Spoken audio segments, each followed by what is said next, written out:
Hello students, good evening. Welcome to Kapil commerce classes.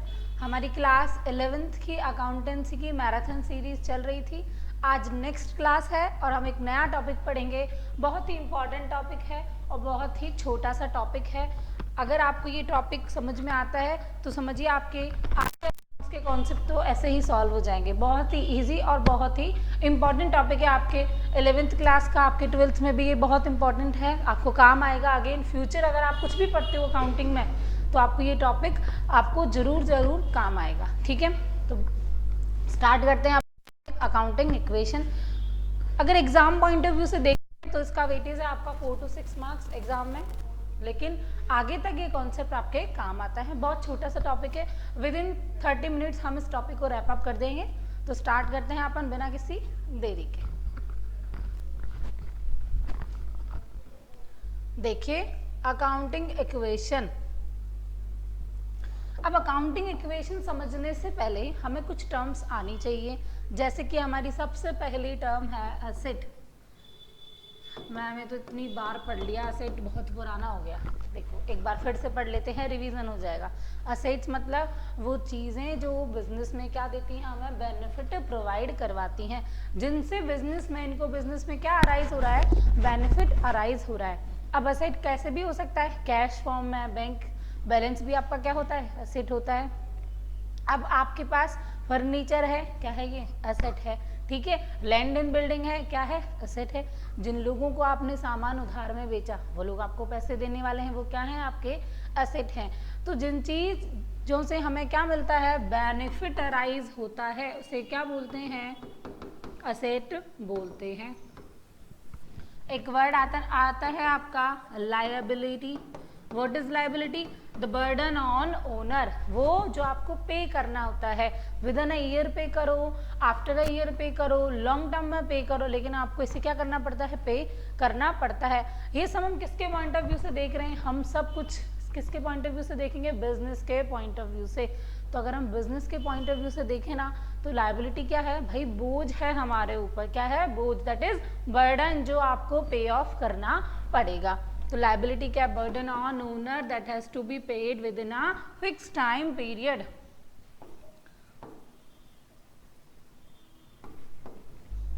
Next आता है आपका कैपिटल। कैपिटल को हिंदी में क्या बोलते हैं, जमा पूंजी। कैपिटल क्या होता है, the amount that is invested bye businessman in business. जो ओनर ने पैसा लगाया है बिजनेस में, बिजनेस करने के लिए, मालिकों द्वारा लगाया गया पैसा, क्या बोलते हैं इसे, कैपिटल। आपने बहुत सारे क्वेश्चंस पढ़े होंगे। Ram started business with ₹10 lakh. Entry क्या करते हो, cash account debit to capital. That means जो पैसा राम ने बिजनेस स्टार्ट करने के लिए लगाया उसे क्या नाम दिया हमने, कैपिटल। वो क्या है, आपकी पूंजी है, दैट इज योर कैपिटल। उससे आप क्या करोगे, सेल करोगे, परचेज करोगे, बिजनेस करोगे, आगे चलाओगे, प्रॉफिट कमाओगे। तो बिजनेस करने के लिए एक आपने लम सम अमाउंट लगाया है, उसे क्या बोलेंगे हम, कैपिटल बोलेंगे। तो क्या हो गया, amount invested by owner, amount invested by owner in business क्या होती है, आपकी कैपिटल होती है। अब देखो कैपिटल अगर हम बिजनेस के पॉइंट ऑफ व्यू से देखें ना, तो क्या है भाई, लायबिलिटी है। अब बिजनेस अलग है और बिजनेस का ओनर अलग होता है। सेपरेट एंटिटी कॉन्सेप्ट क्या कहता है, business is separate from its owner. तो अगर हम बिजनेस की आंखों से देखें, बिजनेस की नज़रों से देखें, तो क्या पता चलता है कि भाई ओनर ने पैसा लगा दिया, मालिक ने पैसा लगा दिया, हमारे ऊपर क्या बन गया है, बोझ बन गया है ना। बिजनेस को चुकाना पड़ेगा, कैसे चुकाएगा, कमा के चुकाएगा, प्रॉफिट अर्न करेंगे, उससे हम क्या करेंगे, अपनी इस कैपिटल को पे ऑफ करेंगे, लायबिलिटी को पे ऑफ करेंगे। ये तीनों टर्म समझ में आया अच्छे से। इसके बाद हम बढ़ते हैं आगे, that is your accounting equation. Accounting equation क्या कहती है, मैं इसे शॉर्ट फॉर्म में लिख रही हूँ, AQ, that is accounting equation. कि जो आपके असेट्स होते हैं, that is your assets is equals to capital plus liability, capital plus liability. जितनी भी आउटसाइड लायबिलिटी है वो उसमें किसको जोड़ दो, जो मालिक ने पैसा लगाया है, वो कैपिटल किसके बराबर हो जाएगी, असेट्स की। बिजनेस में कोई भी ट्रांजेक्शन होगा, सबका इफेक्ट किस पे आएगा, अकाउंटिंग इक्वेशन पे आएगा। ऐसा कोई भी ट्रांजेक्शन नहीं है जिसका सिंगल साइड इफेक्ट आता हो, ऐसा कोई ट्रांजेक्शन नहीं है जिसका सिंगल इफेक्ट आएगा। मतलब अकाउंटिंग इक्वेशन हर एक एंट्री के बाद क्या हो जाएगी, मैच हो जाएगी। अगर नहीं होती है इसका मतलब आपने गलत अकाउंटिंग की है। आया समझ में? मतलब मैम कुछ भी एंट्री, बिल्कुल कुछ भी, आपने सामान खरीदा इक्वेशन मैच होगी, परचेज किया मैच होगी, आपने बिजनेस स्टार्ट किया इक्वेशन मैच होगी, ठीक है, आपने रेंट पे किया इक्वेशन मैच होगी, सैलरी पे की इक्वेशन, आपने कुछ भी किया बिजनेस में इक्वेशन क्या होनी चाहिए आपकी, मैच होनी चाहिए। बस हम यही देखेंगे कि ऐसे इक्वेशन मैच होती कैसे, क्या जादू हो जाता है कि सारे केसेस में इक्वेशन मैच हो जाती है। बस हम ये कॉन्सेप्ट पढ़ेंगे, अकाउंटिंग इक्वेशन का चैप्टर ओवर। ओके अब आ जाते हैं नोट्स पे एक बार। The accounting equation is foundation of accounting, showing the relationship between company's assets liabilities and owner's capital. Accounting equation किसके बीच का रिश्ता है, मालिक द्वारा लगाए हुए पैसे का प्लस लायबिलिटीज और असेट्स का, जहां asset is equals to liabilities plus capital होता है। आया समझ में? Asset is equals to liabilities plus capital. Component क्या है इक्वेशन के, तीन ही कंपोनेंट है, एक असेट, एक लायबिलिटी, दूसरा कैपिटल। असेट मतलब रिसोर्सेज जो बिजनेस ओन करता है, जो बिजनेस को क्या देते हैं, बाद में बेनिफिट प्रोवाइड करवाते हैं, वो क्या होते हैं हमारे असेट। एग्जांपल क्या हो गया, cash, bank balance, debtor, stock, machine, furniture, land and building. These all are the example of asset, whether long term asset और short term asset, current asset और नॉन करंट असेट। ये हमें यहाँ पे clarify नहीं करना है, आपको ये छांटना नहीं है कि कौन सा लॉन्ग टर्म है, कौन सा शॉर्ट टर्म है, कौन सा करंट असेट है। आपको मतलब है सिर्फ और सिर्फ किससे, असेट से, ठीक है। फिर आता है आपका लायबिलिटी, द ऑब्लिगेशन और amount that business owns to external people. बाहर के लोगों के प्रति जो बिजनेस की उधारी है उसे क्या बोलते हैं, लायबिलिटी। मतलब जो बिजनेस को देना है, जैसे कि अब आपने कपड़े की दुकान खोल ली, ठीक है, सारा माल क्या आप पूरा कैश में ही खरीदोगे, बिल्कुल नहीं। हम क्या करते हैं, उधार में भी खरीदते हैं, उधार में खरीद लेते हैं कि भाई साहब चुका देंगे, जब हम बेचेंगे हमारे पास पैसा आएगा, हम आपका पैसा आपको चुका देंगे। तो आपने उधारी में खरीदा, आपकी क्या जनरेट हो गई, लायबिलिटी जनरेट हो गई। तो लायबिलिटी क्या होता है, ऑब्लिगेशन जो आपको पे करना होता है एक्सटर्नल पीपल के लिए, ठीक है। और इंटरनल पीपल को जो ऑब्लिगेशन पे करना होता है उसका नाम क्या है, कैपिटल, उसका नाम क्या है, capital. The amount invested by owner including profit and retain, इसको क्या बोलते हैं, कैपिटल बोलते हैं। आया समझ में? फॉर्मूला क्या है भाई कैपिटल का, देखो ओनर ने जो पैसा लगाया उसे क्या बोलेंगे, कैपिटल। अभी स्टार्टिंग में लगा दिया, कुछ बीच में जरूरत पड़ी तो और लगा दिया, वो क्या हो गई आपकी एडिशनल कैपिटल। अब आपने इस साल पैसा लगाकर बिजनेस में प्रॉफिट कमाया, अब क्या करोगे आप, बिजनेस को बंद करोगे, कैपिटल को निकाल कर ले जाओगे, नहीं, ऐसा नहीं होता है। क्या माना जाता है कि ओनर का जो प्रॉफिट है, जो बिजनेस ने प्रॉफिट कमाया है, वो वापस से कैपिटल में लगा दिया गया। अब उस बढ़ी हुई कैपिटल से फिर से बिजनेस होगा इस साल। आया समझ में? एग्जाम्पल के लिए देखो, मान लेते हैं श्याम ने बिजनेस स्टार्ट किया और कैपिटल लगाई 10 लाख। 10 लाख कैपिटल लगाई, पूरे साल काम किया, बहुत मेहनत लगन से काम किया और पैसा कमाया, उन्होंने प्रॉफिट कमाया 1,50,000 रुपये, ठीक है। 15% का प्रॉफिट है, बहुत अच्छा जीपी रेशियो कि 1.5 लाख रुपए उसने 10 लाख में कमा लिए, जो भी पहली साल में। अब क्या करेंगे, जब हम बैलेंस शीट बनाएंगे ना तो यहाँ क्या लिखेंगे, कैपिटल कितनी है, 10 लाख। क्या जोड़ेंगे इसमें, नेट प्रॉफिट को जोड़ दिया जाएगा, क्योंकि ऐसा माना जाता है कि नेक्स्ट ईयर अब कैपिटल कितनी है, 11,50,000, कितनी है, 11,50,000। The amount invested by owner is your opening capital, the amount earn by owner that is your net profit will be added back in capital. तो क्या बन जाएगी, क्लोजिंग कैपिटल। अब कभी कभी क्या होता है कि ओनर कुछ पैसा निकाल कर बिजनेस से ले जाता है, उसे क्या बोलते हैं, सबको पता होगा, पूरी साल हो गई अब तो, दैट इज ड्रॉइंग्स। क्या बोलते हैं उसे, ड्रॉइंग्स। ओनर जब बिजनेस से कुछ निकाल कर लेकर जाता है फॉर हिज पर्सनल पर्पस, अपने निजी कार्यों के लिए, मतलब पर्सनल काम के लिए, अगर ओनर ने कुछ पैसा निकाल दिया उसे क्या बोलेंगे, ड्राइंग्स बोलेंगे। उन्हें क्या कर दिया जाएगा, यहाँ से माइनस कर दिया जाएगा। तो मान लेते हैं ओनर के घर में शादी थी, उसने 20,000 रुपये निकाल दिए, that is your drawings. Minus कर दो कितनी, 20,000। अब जो कैपिटल हम बैलेंस शीट के आउटर कॉलम में दिखाएंगे वो कितनी है, ना तो वो 10 लाख है, ना वो 11,50,000 है, वो है आपकी 11,30,000। That is net of profit and drawings, net of profit and drawings 11,30,000। Got it, ठीक है। तो कैपिटल का फॉर्मूला क्या हुआ, opening capital plus net profit minus drawings, the amount you will get the closing capital. क्या मिलेगा आपको इससे, क्लोजिंग कैपिटल। ओपनिंग कैपिटल क्या थी, the amount invested by owner in your business is your opening capital. The amount earn by business by doing business full year क्या थी, वो net profit था। The amount withdrawn bye owner for his personal purpose, वो क्या है, आपकी drawings है। तीनों को नेट करके क्लोजिंग कैपिटल आ जाएगी। ये वही कैपिटल है जो अभी हम यहाँ पढ़कर आए, ठीक है। आगे बढ़ते हैं। अकाउंटिंग इक्वेशन का आपका इंट्रोडक्शन हो गया है ना, आपको तीनों उसके कंपोनेंट भी पता चल गए।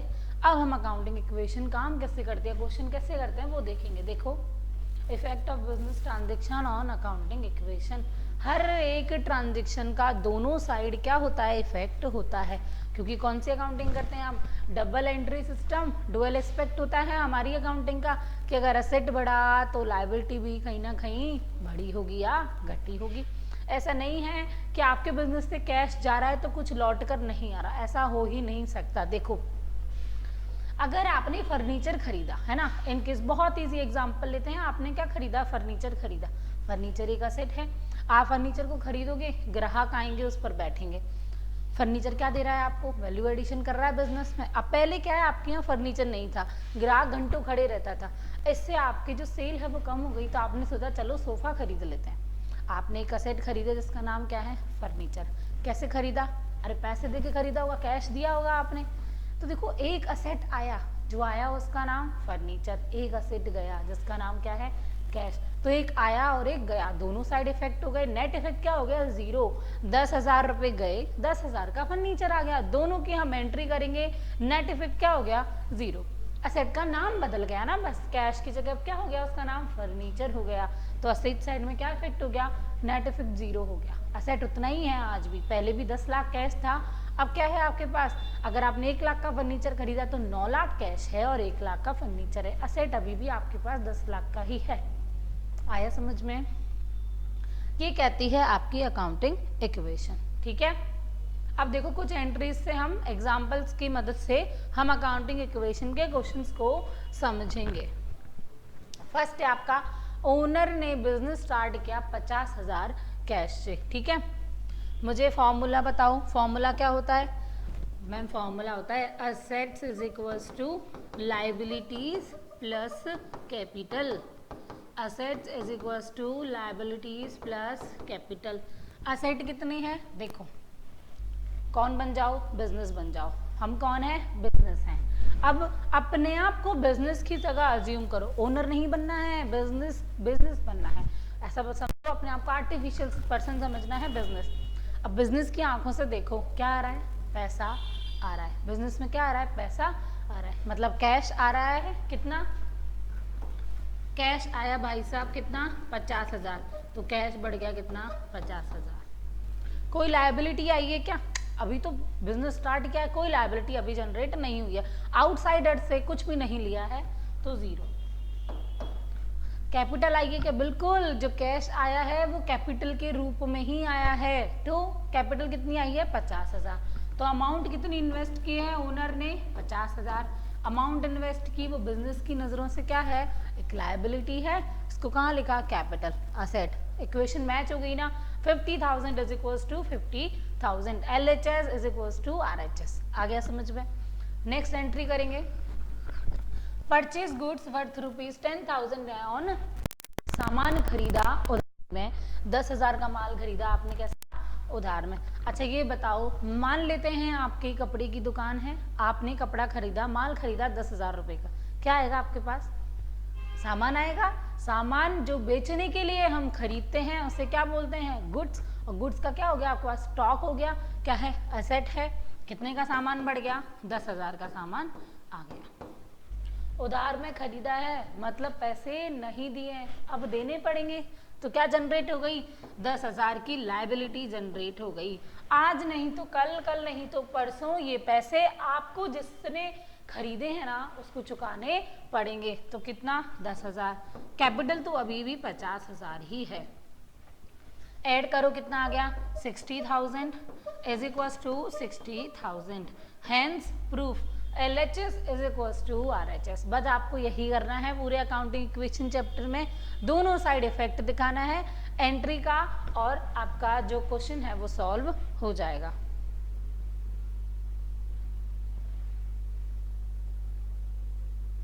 देखा कितना इजी है चैप्टर। देखो अब और एंट्री करते हैं समझने के लिए। अब बेसिक आपको मोटा मोटी चैप्टर समझ में आ गया होगा कि चैप्टर में करना क्या है। एंट्री का दोनों साइड इफेक्ट दिखाना है, LHS is equals to RHS करना है, यहीं पे कॉन्सेप्ट खत्म। अब देखो सबसे अच्छा तरीका है चैप्टर को पढ़ने का, आप इसके कॉन्सेप्ट को समझ लो। देखो आपको पता है what is asset, what is liability and what is capital. अब आप ये रूल भी पढ़ लो। रूल का नाम क्या है, क्लियर रूल। मैंने आपको लास्ट क्लासेस में भी बताया है, आपको क्लियर रूल जिन्होंने क्लासेस देखी होंगी उन्हें पता होगा मैं कौन से रूल की बात कर रही हूँ। C मतलब कैपिटल, कैपिटल मतलब क्या होती है, ये क्रेडिट होती है। L मतलब लायबिलिटी, लायबिलिटी क्या होती है आपकी, क्रेडिट होती है। E मतलब एक्सपेंसेस, एक्सपेंसेस क्या होते हैं, डेबिट होते हैं। A मतलब आपके एसेट्स, एसेट्स क्या होते हैं, डेबिट होते हैं। R मतलब रेवेन्यू, रेवेन्यू मतलब आपकी इनकम, इनकम क्या होती है, क्रेडिट होती है। बस अकाउंटिंग का सार छुपा है इस रूल में, ठीक है, कि कैपिटल को क्रेडिट करते हैं, लायबिलिटी को क्रेडिट करते हैं, एसेट्स को डेबिट करते हैं, एक्सपेंसेस को डेबिट करते हैं, रेवेन्यू को भी हम क्या करते हैं, डेबिट करते हैं। आया समझ में, ठीक है, आगे चलें। अब आप देखो कोई भी क्वेश्चन करोगे ना, क्वेश्चन गलत ही नहीं होगा। देखो पेड 5,000 टू क्रेडिटर्स, आपने 5,000 रुपए किसको दिए, क्रेडिटर्स को दिए। अब जब पैसे दोगे तो क्या कम होगा, असेट कम हो जाएगा, तो कैश में से 5,000 माइनस कर दो। अभी तक हमारा कितना चल रहा था, लास्ट में देखा था 60,000 बैलेंस हो गया था इक्वेशन का, तो 60,000 में से मैं अब क्या माइनस कर दूं, 5,000, क्योंकि भाई कैश जा रहा है। अब हमारे पास असेट कितने हैं, 55,000। टोटल इधर भी 60 था, जिसमें से लायबिलिटी 10 की थी और कैपिटल 50 की थी, है ना। अब हमने पेमेंट कर दिया, कैश तो गया, और क्या गया, अरे बिजनेस से लायबिलिटी भी तो क्या हो गई हमारी, कम हो गई ना। क्या अब आपको फिर से उन लोगों को 5,000 रुपये देने हैं क्या, बिल्कुल नहीं देने, देते ही थोड़ी ना रहेंगे, पागल थोड़ी है कि एक बार दे दिए फिर देते रहेंगे, नहीं। तो लायबिलिटी भी क्या हो गई, कम हो गई, कितने से, 5,000 से। बैलेंस अमाउंट कितना आ गया, 55,000। LHS is equals to RHS, ठीक है, मतलब इक्वेशन आपकी फिर से क्या हो गई, मैच हो गई, ठीक है। नेक्स्ट एंट्री देखो, अर्न 8,000 एज रेवेन्यू, आपने कैश सेल किया, मतलब आपने सामान भेजा, नगद में बेचा है, मतलब कस्टमर आया, सामान बेचा, उसने आपको पैसे दे दिए, कैश सेल हो गई। जब आपने कैश सेल की तो क्या आया आपके पास, कैश आया, एंट्री क्या हो जाएगी, अभी तक एंट्री क्या है, 55,000 है, इज इक्वल्स टू 55,000, जिसमें से लायबिलिटी 5 की है और कैपिटल 50 की है। इधर हमारे एसेट हैं कितने, 55,000 के। अब क्या हुआ, आपने सामान कैश में बेचा, क्या आया होगा आपके पास, कैश आया होगा, तो मैं 8,000 को यहाँ पे क्या कर लेती हूँ, ऐड कर लेती हूँ। लेकिन कैश सामान बेचा तो ना तो लायबिलिटी हुई, क्योंकि भाई पैसा तो आ गया, और ना ही कोई कैपिटल है। अब क्या होगा, इक्वेशन तो मैच ही नहीं हो रही है ना। देखो जब आपके पास 8,000 रुपये कैश में आए हैं ना, तो देखो आपने सामान बेचा, बेचोगे क्या, गुड्स, और गुड्स क्या है, असेट है, स्टॉक ही तो बेचोगे अपना, तो 8,000 का माल भी तो कम हो गया, तो 8,000 बढ़े भी और 8,000 घटे भी, नेट इफेक्ट क्या हो गया आपका, सेम रहा, कितना, 55,000, ठीक है। आगे देखो, आपने रेंट पे किया कितने का, 2000 का। एक्सपेंस है आपका रेंट कितना, 2000। कैश में पे करोगे, कैश कम हो जाएगा कितना, 2000। दोनों चीजें क्या होती हैं हमारे, डेबिट होती हैं। अब देखो इसका इफेक्ट कैसे आएगा। रेंट पे किया आपने 2000, ठीक है। अब जब आप रेंट पे करोगे तो कैश कम हो जाएगा कितने से, 2000 से। मान लेते हैं 55,000 में से 2000 रुपये कम हो गए, कितना बचा, 53,000। दूसरा इफेक्ट किस पे आएगा, लाइबिलिटीज तो देखो बढ़ी नहीं है, तो यहाँ तो आएगा नहीं, किस पे आएगा, कैपिटल पर आएगा। कैपिटल में से कितने कम हो जाएंगे, 2000 रुपये कम हो जाएंगे। ऐसा क्यों हुआ, क्यों, क्योंकि ये एक एक्सपेंस है, बिजनेस करने का क्या है, खर्चा है, तो हम इसका इफेक्ट कहाँ दिखाते हैं, कैपिटल में दिखाते हैं। आया समझ में, जितने भी खर्चे होते हैं सबका कहाँ दिखाएंगे, कैपिटल में। इनकम्स को भी कहाँ दिखाएंगे, कैपिटल में एडजस्ट करके दिखाते हैं, ठीक है। और ऐसा क्यों करते हैं, मतलब क्या रीजन है, कोर रीजन क्या है इस चीज का। देखो कैपिटल में क्या आता है, नेट प्रॉफिट, जोड़ते हैं ना हम नेट प्रॉफिट को कैपिटल, और नेट प्रॉफिट निकलता कैसे है, P&L अकाउंट से निकलता है, और P&L में आते क्या है, सारे खर्चे और सारी इनकम। तो नेट इफेक्ट जा किस पर रहा है, कैपिटल पर। तो अकाउंटिंग इक्वेशन में क्या है, सिर्फ कैपिटल ही तो है, तो डायरेक्ट हम कैपिटल पे उसका असर दिखा देते हैं। आया समझ में, इसीलिए ये चैप्टर हमें जब हमारे और चैप्टर्स हो जाते हैं ना अकाउंट्स के, उसके बाद पढ़ना चाहिए, कि जर्नल हो गया, लेजर हो गया, कैश बुक हो गई, है ना, उसके बाद अगर हम ये चैप्टर पढ़ें तो कॉन्सेप्ट क्लैरिटी ज़्यादा अच्छे से आती है। अब आपको पता है कि P&L क्या है, ट्रेडिंग क्या, अगर मैं इसे स्टार्टिंग में करवा देती तो फिर आपको क्या लगता, पता ही नहीं है what is trading account, what is P&L account, इसमें कौन सी फिगर्स आती हैं, इनका इम्पैक्ट क्या होता है। अब आपको इन सब का ज्ञान है, अब आपको पता है कि ट्रेडिंग P&L क्या होता है, तो आपको समझ में आ रहा होगा कि कैपिटल में क्यों हमने इसका एडजस्टमेंट करके दिखाया है। आया समझ में, ये था आपका चैप्टर अकाउंटिंग इक्वेशन, ठीक है। अब देखो जो कॉमन गलतियां आप करोगे वो क्या है, कि हर एंट्री के दो इफेक्ट दिखाने, कोई एंट्री का सिंगल इफेक्ट नहीं होता है। असेट को, लायबिलिटीज को, खर्चों को, इनकम को मिक्स नहीं करना है, क्योंकि अभी बताया कि असेट क्या होते हैं, लायबिलिटी क्या होती है, इनकम खर्चे सब बताया क्या होते हैं, तो सबको मिक्स नहीं कर देना है। अगर ओनर ने पैसा नहीं, पर्सनल पर्पस के लिए कैपिटल को माइनस कर देना, क्यों,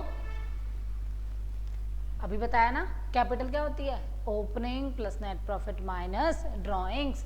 तो ओनर अगर कोई पैसा बिजनेस में से निकाल रहा है अपने निजी कार्य के लिए, फॉर पर्सनल पर्पस, कैपिटल को रिड्यूस कर दो।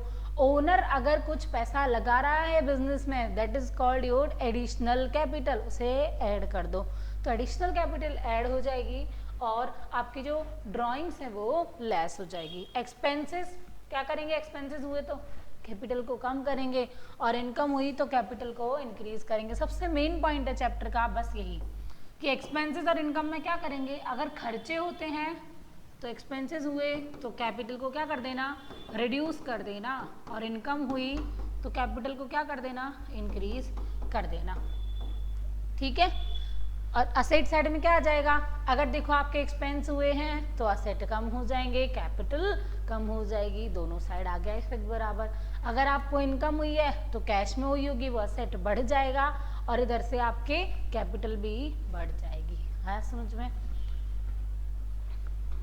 This is your topic accounting equation. बहुत ही छोटा सा चैप्टर था, मैंने आपको क्वेश्चंस भी करवा दिए हैं, कॉन्सेप्ट भी बता दिए हैं। अब आपका काम क्या है, होमवर्क सुनो। क्वेश्चंस फॉर प्रैक्टिस में आपको 15 क्वेश्चंस गिवन है, बेसिक, मॉडरेट और हाई लेवल के क्वेश्चन। पहले आपको ये क्वेश्चंस करने हैं, उनके नीचे ही इनके मैंने सॉल्यूशन भी प्रोवाइड किए हैं, आपको वो सॉल्यूशन फिर बाद में देखना है, फिर टेली करना है कि आपकी कहाँ गलती है और कहाँ नहीं है। अगर आपके सारे सही होते हैं तो वेरी गुड, आपने अच्छे से पढ़ा है। अगर कोई गलत होता है तो एक बार आप आंसर देखो, बस समझो कि आपकी कहाँ गलती है। अगर आपको कोई और प्रॉब्लम है, कुछ डाउट्स हैं, तो आप टेलीग्राम चैनल ज्वाइन कर लो। यूट्यूब पे कमेंट सेक्शन का ऑप्शन है, आप कमेंट करके अपनी क्वेरीज भी हमें बता सकते हो। नोट्स की कोई प्रॉब्लम नहीं है, यही नोट्स आपको टेलीग्राम चैनल पे आपको दिए जाएंगे, और टेलीग्राम चैनल की लिंक यूट्यूब चैनल के डिस्क्रिप्शन बॉक्स में आपको गिवन है। अब जल्दी से जाओ, पुराने लेक्चर्स को देखो, ये लेक्चर देखो, तैयारी करो। All the best for your exam. और वीडियो को लाइक शेयर करना मत भूलना। Thank you.